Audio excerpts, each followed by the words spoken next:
അയ്യാ വണക്കം. യവനെ നാട്ടുകാർ കണ്ട അടിക്കും, ഓട്ടിച്ചിട്ട് അടിക്കും. കിഫ്ബി എന്ന് പറയുന്ന സാധനം നാട് കൊള്ളയടിക്കാൻ കൊണ്ടുവന്ന സാധനമല്ലേ. ഈ നാടിനെ കുട്ടിച്ചോറാക്കിയതിൽ മുഖ്യ പങ്ക് യവനുള്ളതാണ്. ഇത് ഞാൻ പറഞ്ഞതല്ല, PC ജോർജ് പറഞ്ഞാണ്.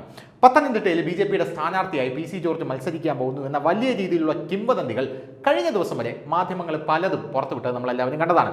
പക്ഷേ ഇന്ന് ആ മാധ്യമങ്ങളുടെ സകല കിംവദന്തികളെയും തച്ചുടച്ചുകൊണ്ട് BJP തന്നെ കേന്ദ്രത്തിന് നാമനിർദ്ദേശ പട്ടിക സമർപ്പിച്ചിട്ടുണ്ട്. അതിൽ ഏറ്റവും അവസാനമാണ് PC ജോർജിന്റെ പേര് എന്നാണ് അറിയാനായിട്ട് സാധിക്കുന്നത്. അല്ലെങ്കിലും കേരളത്തിലെ BJPക്ക് അങ്ങനെയുള്ള നല്ല നല്ല കാര്യങ്ങൾ ചെയ്യാനറിയാം. ഇപ്പോൾ ഉദാഹരണത്തിന് തൃശ്ശൂരാണ് സുരേഷ് ഗോപി വളരെ വലിയ രീതിയിൽ പണിയെടുത്ത് മത്സരിച്ച് ഇപ്പോൾ അവിടെ സ്ഥാനാർത്ഥിയാകാൻ പോകുന്നത്. ഈ സുരേഷ് ഗോപി എന്തുകൊണ്ടാണ് തിരുവനന്തപുരത്ത് കൊണ്ട് നിർത്താത്തത്? തിരുവനന്തപുരത്ത് BJPക്ക് ഏറ്റവും കൂടുതൽ വിജയസാധ്യതയുള്ള മണ്ഡലമാണല്ലോ. സുരേഷ് ഗോപിയെ തൃശ്ശൂരിൽ നിന്നും തിരുവനന്തപുരത്തോട്ട് കൊണ്ട് നിർത്തി എന്ന് വയ്ക്കുക. തിരുവനന്തപുരത്ത് സുരേഷ് ഗോപി നിന്ന് തൃശ്ശൂർ നടത്തിയ ആ പ്രവർത്തനത്തിന്റെ പകുതി നടത്തി കഴിഞ്ഞാൽ സുരേഷ് ഗോപി പാട്ടും പാടി ജയിച്ചു പോവും എന്ന് പല തിരുവനന്തപുരത്തുകാരും പറയുന്നുണ്ട്. ശശി തരൂർ 3 കൊല്ലമായി തിരുവനന്തപുരത്ത് അജയനായിട്ട് മത്സരിച്ച് നിൽക്കുകയാണ്. ശശി തരൂറിന് സുരേഷ് ഗോപിയുമായിട്ട് നല്ലൊരു സൗഹൃദ ബന്ധമുണ്ട്. അതുകൊണ്ട് സുരേഷ് ഗോപി തിരുവനന്തപുരത്തേക്ക് വരില്ല എന്നാണ് പല BJP നേതാക്കളും പറയുന്നത്. സുരേഷ് ഏട്ടൻ വരില്ല. സുരേഷ് ഏട്ടൻ ശശി തരൂറുമായിട്ടുള്ള അഭേദ്യമായിട്ടുള്ള ബന്ധം കാരണം തിരുവനന്തപുരത്ത് വന്ന് നിന്ന് മത്സരിക്കാൻ തയ്യാറല്ല എന്ന് BJP നേതാക്കൾ പറയുമ്പോൾ പോലും ഇവരുടെയൊക്കെ ഉള്ളിൻ്റെ ഉള്ളിൽ എന്ന് പറയുന്നത് തോക്കാനാണെങ്കിൽ ഓക്കെ, പക്ഷെ ജയിക്കാൻ ഞങ്ങൾ സമ്മതിക്കില്ല എന്നുള്ള അതേ ഒരു വികാരം തന്നെയാണ്. തൃശ്ശൂരും സുരേഷ് ഗോപി അവിടെ നിന്ന് ജയിക്കാനുള്ള പല പരിപാടികളും നടത്തുമ്പോൾ അടിയിൽ കൂടെ മണ്ണ് മാന്തി യന്ത്രങ്ങളായിട്ട് പ്രവർത്തിക്കുന്ന കുറേ അണികളുണ്ട് എന്ന റിപ്പോർട്ടുകൾ നരേന്ദ്രമോദിക്ക് കിട്ടിയത് കൊണ്ടാണ് നരേന്ദ്രമോദി മോനെ സുരേന്ദ്ര, തൃശ്ശൂർ സുരേഷ് ഗോപി ജയിക്കണം, BJPയുടെ വോട്ടെല്ലാം BJPയുടെ പോക്കറ്റിൽ തന്നെ വന്ന് വീഴണം, പാലം വലിക്കാനാണ് ഉദ്ദേശമെങ്കിൽ തേക്കിൻകാട് മൈതാനത്ത് സുരേന്ദ്രന്റെ തല ഫുട്ബോൾ ഉരുളുന്നത് പോലെ ഉരുളും എന്ന് മോദി സുരേന്ദ്രന് നിർദ്ദേശം കൊടുത്തിരിക്കുന്നത്. അപ്പം നമ്മുടെ പോയിന്റ് അതൊന്നുമല്ല. നമ്മുടെ പോയിന്റ് എന്ന് പറയുന്നത് പത്തനംതിട്ടയിൽ PC ജോർജിനെ മത്സരിപ്പിക്കണം എന്നുള്ള വലിയ രീതിയിലുള്ള ജനവികാരം പല ഭാഗത്തു നിന്നായിട്ട് ഉയർന്നു വരുന്നുണ്ട്. പണ്ട് മുതലേ PC ജോർജ് BJPയോടൊപ്പം ചേർക്കേണ്ട ആളാണ്, BJPയിൽ ചേരേണ്ട ആളാണ്. BJPയിൽ ചേർന്ന് PC ജോർജിന് ഒരു കേന്ദ്ര സഹമന്ത്രി സ്ഥാനമൊക്കെ കൊടുക്കണം എന്നുള്ള വലിയ രീതിയിലുള്ള അണികൾക്കിടയിൽ തന്നെ സംസാരമൊക്കെ ഉയർന്നു വന്ന കാര്യമാണ്. PC ജോർജിനെ എന്തുകൊണ്ട് ഇങ്ങോട്ടേക്ക് കൊണ്ടുവരുന്നില്ല എന്ന് പറയുന്ന പല ആൾക്കാരും ഉണ്ടായിരുന്നു. പിന്നെ PC ജോർജ് കുലംകുത്തിയാണ് എന്ന് പറയുന്ന വേറെ പല BJP നേതാക്കളുമുണ്ട്. അത് വേറെ ഡിപ്പാർട്ട്മെൻറ്റാണ്. അതുകൊണ്ട് നമ്മളിപ്പം ആ ഡിപ്പാർട്ട്മെൻറ്റിലേക്ക് കടക്കുന്നില്ല. കമൻറ്റ് സെക്ഷന് വേണ്ടിയിട്ടാണ് പറയുന്നത്. ആ ഡിപ്പാർട്ട്മെൻറ്റിലോട്ട് നമ്മളിപ്പോൾ കടക്കുന്നില്ല. ഇനി അടുത്തതായിട്ട് പറയാനുള്ളത്, PC ജോർജ് പത്തനംതിട്ടയിൽ നിന്ന് മത്സരിക്കുമ്പോൾ അതിൻ്റെ വലിയ രീതിയിലുള്ള ഗുണം BJPക്ക് ലഭിക്കുമെന്നുള്ള കാര്യത്തിൽ വലിയ തർക്കമൊന്നുമില്ല. അങ്ങനെ ഇരിക്കുന്ന സാഹചര്യത്തിൽ പത്തനംതിട്ടയിൽ മത്സരിക്കാനായിട്ട് ഇപ്പോൾ കേന്ദ്രത്തിന് നാമനിർദ്ദേശം, അതായത് നോമിനേഷൻ പട്ടിക കൊടുത്തിരിക്കുന്ന ആൾക്കാരിൽ 3 പേരുണ്ട്. അതിൽ നമ്പർ 1 എന്ന് പറയുന്നത് നമ്മുടെ ഗോവ ഗവർണറായിട്ടുള്ള PS ശ്രീധരൻ പിള്ളയാണ്. പത്തനംതിട്ടയിൽ കിടന്ന് വരവി നടന്ന് മെഴുകിയ ആളാണ് PS ശ്രീധരൻ പിള്ള എന്ന് നമുക്ക് എല്ലാവർക്കും കൃത്യമായിട്ട് അറിയാമല്ലോ. പത്തനംതിട്ടയിൽ ശബരിമല പ്രക്ഷോഭം വന്നപ്പോഴെല്ലാം PS ശ്രീധരൻ പിള്ള പത്തനംതിട്ടയിൽ സജീവമായിരുന്നു. അപ്പോഴാണ് K സുരേന്ദ്രൻ ശ്രീധരൻ പിള്ളയെ ഓവർടേക്ക് ചെയ്ത് കാടുകൾക്കിടയിലൂടെ നുഴഞ്ഞു കയറി ശബരിമലയുടെ ടോപ്പിലെത്തി അവിടെ യതീഷ് ചന്ദ്രയൊക്കെയായിട്ട് വലിയ പ്രശ്നമൊക്കെ ഉണ്ടാക്കി ഇരുമുടി കെട്ടൊക്കെ വലിച്ച് താഴെയിട്ട് ആകെ ചാളക്കോളമാക്കിയത്. അങ്ങനെ ഇരുന്ന സാഹചര്യത്തിലാണ് PS ശ്രീധരൻ പിള്ള പത്തനംതിട്ടയിൽ വന്ന് മത്സരിച്ചാൽ കുറച്ച് നന്നായിരിക്കും മോദിജി എന്ന് പറഞ്ഞ് ഇവരൊക്കെ PS ശ്രീധരൻ പിള്ളയെ പത്തനംതിട്ടയിലേക്ക് കൊണ്ടുവരാനായിട്ട് ശ്രമിക്കുന്നത്. പിന്നെ ശ്രീധരൻ പിള്ളയ്ക്ക് ഇതൊരു വലിയ ഓപ്പർച്യൂണിറ്റിയാണ്. ശ്രീധരൻ പിള്ള ഇപ്പൊ ഗവർണറാണ്, മിസോറാം ഗവർണറായിരുന്നു. അവിടെ നിന്ന് നേരെ ഗോവയിലേക്ക് വന്നു. ഇനി ഒക്ടോബറോടുകൂടി ശ്രീധരൻ പിള്ളയുടെ കാലാവധി കഴിയാൻ പോവുകയാണ്. ശ്രീധരൻ പിള്ളയുടെ കാലാവധി കഴിയുമ്പോൾ ശ്രീധരൻ പിള്ള തിരിച്ച് കേരളത്തിലേക്ക് വരേണ്ടത് ഒരു മുൻ ഗവർണറായിട്ടായിരിക്കും. അല്ലെങ്കിൽ ശ്രീധരൻ പിള്ളയ്ക്ക് ഗവർണർ സ്ഥാനം നീട്ടിക്കൊടുക്കണം. അതൊരു 50-50 ചാൻസ് ആയതുകൊണ്ട് തന്നെ ശ്രീധരൻ പിള്ള ആ ചാൻസ് എടുക്കില്ല എന്നാണ് എൻ്റെ ഒരു വീക്ഷണ കോണകത്തിൽ നിന്ന് നോക്കുമ്പോൾ എനിക്ക് മനസ്സിലാക്കാനായിട്ട് സാധിക്കുന്നത്.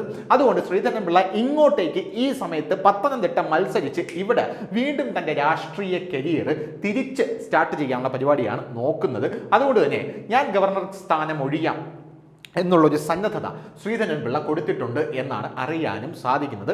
ശ്രീധരൻ പിള്ള അതിന് റെഡിയാണെന്ന് പറയുന്നു. പിന്നെ രണ്ടാമതുള്ളത് നമ്മുടെ ശോഭാ സുരേന്ദ്രനാണ്. ശോഭേച്ചി പത്തനംതിട്ടയിൽ മത്സരിക്കാൻ റെഡിയാണ് എന്നുള്ള വലിയ രീതിയിലുള്ള ഒരു ആഹ്വാനം അണികൾക്കിടയിൽ നടത്തിയിട്ടുണ്ട്.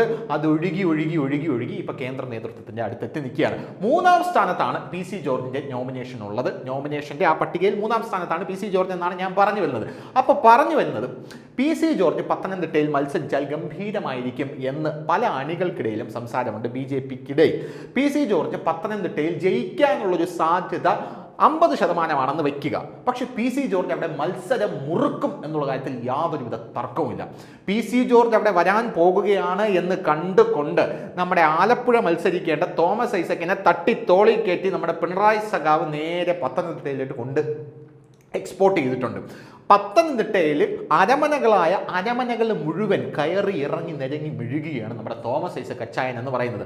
പുള്ളി ആളൊരു നിരീശ്വരവാദിയാണ്, പുള്ളിക്ക് വിശ്വാസമൊന്നുമില്ല, അത് വേറെ കാര്യം. പക്ഷെ എന്നിരുന്നാലും പാർട്ടി വോട്ട് അതൊക്കെ പറയുമ്പോൾ വിശ്വാസം ഇല്ല എന്ന് പറയുന്ന കാര്യങ്ങളൊക്കെ എടുത്ത് അട്ടത്ത് വയ്ക്കും. അങ്ങനെയുള്ള സാഹചര്യത്തിൽ നമ്മുടെ അച്ചായൻ അവിടെ ഒരു കൊല്ലമായിട്ട് ആരും അറിയാതെ അന്തർധാരയിൽ സജീവമായി പ്രവർത്തിച്ചുകൊണ്ടിരിക്കുകയാണ്. അച്ഛന്മാരുടെ ഏത് പരിപാടി ഉണ്ടെങ്കിലും അച്ചായൻ അവിടെ ഓടിയെത്തും. നമ്മുടെ തോമസ് ഐസക് അച്ചായൻ അവിടെ ഓടിയെത്തുക മാത്രമല്ല, സകല പരിപാടിക്കും പങ്കെടുക്കും, സകല കാര്യങ്ങളും ചെയ്തു കൊടുക്കും, സകല കാര്യങ്ങളിലും കറക്റ്റായിട്ട് ക്ലബ്ബിളായിട്ട് ഇടപഴകുന്നു എന്നുള്ളതാണ് കാര്യം. പിന്നെ അച്ചായൻ്റെ ഒരു സ്വഭാവം അനുസരിച്ച് കള്ളം പറയാൻ അച്ചായന് ഭയങ്കര കഴിവായതുകൊണ്ട് ഞാനിങ്ങനെ പറഞ്ഞിട്ടില്ല എന്നൊക്കെയുള്ള കാര്യങ്ങളിൽ കള്ളം പറഞ്ഞ് കൃത്യമായി അച്ചായന് പല കാര്യങ്ങളിലും മുന്നേറ്റം നടത്താനായിട്ട് സാധിക്കും. പിന്നെ പ്രധാനമായിട്ടും പി സി ജോർജാണ് ഇവിടെ നിൽക്കുന്നതെങ്കിൽ അവിടുത്തെ ഇപ്പോഴത്തെ സിറ്റിംഗ് എം പി എന്ന് പറയുന്നത് ആന്റോ ആന്റണിയാണ്. Sitting M P Anto Antony അജയ്യനായി നിൽക്കുകയാണ്. ഇപ്പോഴുമായിരുന്നു, അതിൻ്റെ മുമ്പുമായിരുന്നു ആന്റോ ആന്റണിയും പി സി ജോർജും അവിടെ വന്ന് നിൽക്കുകയാണെങ്കിൽ ഇവർ രണ്ടുപേരും തമ്മിൽ വലിയൊരു യുദ്ധമുണ്ടാകും എന്നാണ് അച്ചായനും നമ്മുടെ CPM കണക്ക് കൂട്ടുന്നത്. ഇവർ രണ്ടുപേരും തമ്മിൽ വലിയ യുദ്ധം ഉണ്ടായി കഴിഞ്ഞാൽ ക്രിസ്ത്യൻ വോട്ട് ആന്റോ ആന്റണിയുടെ ഭാഗത്തു നിന്നും അടർന്ന് പി സി ജോർജിലേക്ക് ലഭിച്ചു കഴിഞ്ഞാൽ ആ ഗ്യാപ്പിൽ കൂടെ ഈ മുട്ടനാടുകളെ തമ്മിലടുപ്പിച്ച് ചോര കുടിക്കുന്ന ഒരു ചെന്നായുടെ കഥയില്ലേ, അതുപോലെ ആ ഗ്യാപ്പിലൂടെ നമ്മുടെ തോമസ് ഐസക് അച്ചായന് ജയിച്ചു പോകാൻ സാധിക്കും എന്നാണ് അച്ചായൻ ഇപ്പോൾ നിരീക്ഷിച്ചിരിക്കുന്നത്. പക്ഷേ അത് എത്രത്തോളം നടക്കും എന്നൊക്കെ ഉള്ളത് കണ്ടു തന്നെ അറിയാനുള്ള കാര്യമാണ്. ഞാൻ ഈ പറയുന്നത് മൊത്തം നിഗമനങ്ങളാണ് എന്ന് ആദ്യം മനസ്സിലാക്കണം. കാരണം ജനാധിപത്യത്തിൽ ജനങ്ങളാണ് ഏറ്റവും വലിയ ശക്തി എന്ന് പറയുന്നത്. ജനങ്ങളുടെ മനസ്സ് ഏത് രീതിയിൽ സഞ്ചരിക്കും എന്ന് നമുക്ക് പറയാനേ സാധിക്കില്ല. പിന്നെ പത്തനംതിട്ടയെ സംബന്ധിച്ചിടത്തോളം ബി ജെ പിക്ക് ജയിക്കാൻ പറ്റിയ ഒരു മണ്ഡലമാണ് പത്തനംതിട്ട എന്നുള്ള കാര്യത്തിലും ആർക്കും വലിയ സംശയവും തർക്കമൊന്നും വേണ്ട. BJP ഒന്ന് വർക്ക് ചെയ്ത് കഴിഞ്ഞാൽ പത്തനംതിട്ടയിൽ കൂടെ പോരും എന്നിപ്പോൾ BJP പ്രവർത്തകർക്കും BJP നേതാക്കൾക്കും പോലും മനസ്സിലായിട്ടുണ്ട്. പിന്നെ BJP നേതാക്കൾക്ക് ഈ നേരം വെളുക്കുന്നത് ഇലക്ഷൻ ആകുമ്പോൾ മാത്രമാണല്ലോ. ഇലക്ഷൻ വരുമ്പോൾ മാത്രം ചേച്ചിയേ എന്ന് വിളിച്ചുകൊണ്ട് നമ്മളെ കലാഭവമണി വരും പോലെ നമ്മളെ K. സുരേന്ദ്രനും പല ആൾക്കാരും വരുന്നത് കാണാം. പത്തനംതിട്ടയെ സംബന്ധിച്ച് പറയുകയാണെങ്കിൽ കഴിഞ്ഞ തവണ പത്തനംതിട്ടയിൽ ഏറ്റവും വലിയ ഫാക്ടർ BJPക്ക് അവിടെ ഉണ്ടായിരുന്നത് ശബരിമല വിഷയമാണ്. ശബരിമല വിഷയം അവിടെ ആഞ്ഞടിക്കുന്ന സാഹചര്യത്തിൽ 3 ലക്ഷം വോട്ടിനടുപ്പിച്ച് K. സുരേന്ദ്രനും അവിടെ നേടാനായിട്ട് സാധിച്ചു. അതൊരു വലിയ കാര്യമാണ്. BJPക്ക് അവിടെ കിട്ടിയിട്ടുള്ളതിൽ വെച്ച് ഏറ്റവും വലിയ വോട്ട് ഷെയർ ആണത്. പ്ലസ് 10% വോട്ടാണ് BJPക്ക് എല്ലാ കാലത്തും കിട്ടിയതിലും കഴിഞ്ഞ തവണ മാത്രം അവിടെ കൂടി കിട്ടിയത് 10% വോട്ട്. അതേസമയം CPMന് അവിടെ 2% വോട്ട് കുറഞ്ഞു. വീണ ജോർജാണ് മത്സരിച്ചിരുന്നെങ്കിൽ പോലും ആന്റോ ആന്റണിക്ക് 4% വോട്ട് കുറഞ്ഞു. 10% വോട്ട് BJPക്ക് കൂടുകയാണ് ചെയ്തത് അവിടെ മത്സരിച്ചപ്പോൾ. 3,80,927 വോട്ടിനാണ് ആന്റോ ആന്റണി അവിടെ ജയിച്ചത്. പക്ഷേ 3 ലക്ഷത്തോട് അടുപ്പിച്ച് വോട്ട് BJP 3ാം സ്ഥാനത്താണെങ്കിലും പിടിക്കാൻ പറ്റി. വീണ ജോർജ് ആയിരുന്നു അവിടെ 2ാം സ്ഥാനത്ത് നിന്നിരുന്നത്. വീണ ജോർജിന് 2019 ഇലക്ഷനിൽ 3,14,000 വോട്ട് പിടിക്കാൻ ആയിട്ട് സാധിച്ചു എന്ന് മനസ്സിലാക്കുന്നു. പിന്നെ അവിടെ 58,000 വോട്ടിന്റെ ഭൂരിപക്ഷത്തിലാണ് നമ്മുടെ ആന്റോ ആന്റണി വിജയിച്ച് കയറിയത് എന്നുള്ളതാണ്. അതുകൊണ്ട് BJPക്ക് പി സി ജോർജിനെ വച്ച് ഒന്ന് വർക്ക് ചെയ്ത് കഴിഞ്ഞാൽ പത്തനംതിട്ട മണ്ഡലം പുഷ്പം പോലെ കയ്യിലിരിക്കും. ഈ കൊല്ലം പിടിക്കാൻ പറ്റിയില്ലെങ്കിൽ, അതായത് ഈ ടേമിൽ പിടിക്കാൻ പറ്റിയില്ലെങ്കിൽ പി സി ജോർജിനെ പത്തനംതിട്ടയിൽ അങ്ങ് അഴിച്ചുവിടണം. പത്തനംതിട്ടയിൽ പി സി ജോർജിനെ അഴിച്ചു വിട്ട് കഴിഞ്ഞാൽ പി സി ജോർജ് അത് അടിച്ചൊതുക്കി കയ്യിൽ തരും എന്നുള്ള കാര്യത്തിൽ ആർക്കും ഒരു സംശയമില്ല. കാരണം പത്തനംതിട്ടയിൽ അത്രയ്ക്ക് ജനകീയനാണ് പി സി ജോർജ്.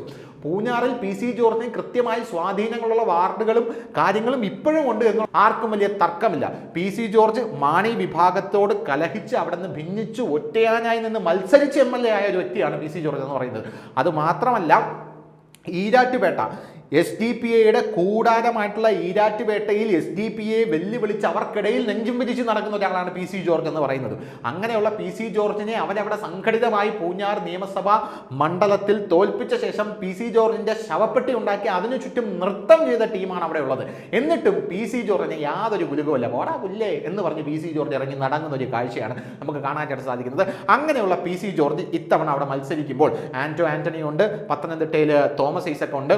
അങ്ങനെ 3 പേരാകുമ്പോൾ മത്സരം നല്ല രീതിയിൽ കടുക്കും എന്നുള്ള കാര്യത്തിൽ യാതൊരുവിധ സംശയമില്ല. ഈ ടേം പി സി ജോർജിനെ അവിടെ വിജയിക്കാൻ സാധിച്ചില്ലെങ്കിലും പി സി ജോർജിനെ 5 കൊല്ലം ആ മണ്ഡലത്തിൽ അഴിച്ചു വിട്ട് കഴിഞ്ഞാൽ അടുത്ത ടേം പി സി ജോർജ് അടിച്ചൊതുക്കി കയ്യിൽ തരും എന്നുള്ളതാണ് കൃത്യമായിട്ട് നമുക്ക് പറയാൻ പറ്റുന്ന ഒരു സാധനം എന്ന് പറയുന്നത്. പിന്നെ ആന്റോ ആന്റണിയെ സംബന്ധിച്ച് പറയുകയാണെങ്കിൽ പുള്ളി മണ്ഡലത്തിൽ കാണാറില്ല. അതാണ് ജനങ്ങൾക്കുള്ള ആകെ പരാതി എന്ന് പറയുന്നത്. പുള്ളിയെ കൊണ്ട് യാതൊരുവിധ ഉപദ്രവവും ഇല്ല, വാർത്തയൊന്നും സൃഷ്ടിക്കാത്തൊരു പാവം മനുഷ്യനാണ് ഈ ആന്റോ ആന്റണി എന്ന് പറയുന്നത്, ഒരു നിർഗുണ പരബ്രഹ്മം. അദ്ദേഹത്തെക്കുറിച്ച് ആകെയുള്ള ഒരു പരാതി എന്ന് പറഞ്ഞാൽ മണ്ഡലത്തിൽ കാണാറില്ല എന്ന് മാത്രമാണ്. എങ്കിലും ജനങ്ങൾ വോട്ട് കുത്തും. അങ്ങനെയുള്ള ഒരു വ്യക്തിയാണ് ആന്റോ ആന്റണി എന്ന് പറയുന്നത്. അപ്പോൾ ആന്റോ ആന്റണിയെ എത്രത്തോളം അവിടെ ഈ രണ്ട് സ്ഥാനാർത്ഥികൾക്കും നേരിടാൻ പറ്റും എന്നുള്ളതാണ് നമുക്ക് ഈ ഇലക്ഷനിൽ കാണാനായിട്ട് സാധിക്കുന്നത്. അങ്ങനെ ആന്റോ ആന്റണിയെ വെട്ടിച്ച് നമ്മുടെ തോമസ് ഐസക് അച്ചായ മുകളിൽ കയറുമോ, അല്ലെങ്കിൽ ഇവർ രണ്ടുപേരെയും മലർത്തിയടിച്ച് നമ്മുടെ രമണനായിട്ടുള്ള PC ജോർജ് ഗോദയിലേക്ക് ഇറങ്ങുമോ എന്നുള്ളതാണ് ഇത്തവണ നമ്മൾ പത്തനംതിട്ട ഇലക്ഷനിൽ കാണാൻ പോകുന്ന വലിയൊരു സംഭവം എന്ന് പറയുന്നത്. അപ്പോൾ ശരി, കൂടുതൽ വാർത്തകളും വിശേഷങ്ങളും നിങ്ങളിലേക്ക് എത്താൻ ABC മലയാളം സബ്സ്ക്രൈബ് ചെയ്യുക, ബെൽ ബട്ടണും അമർത്തുക.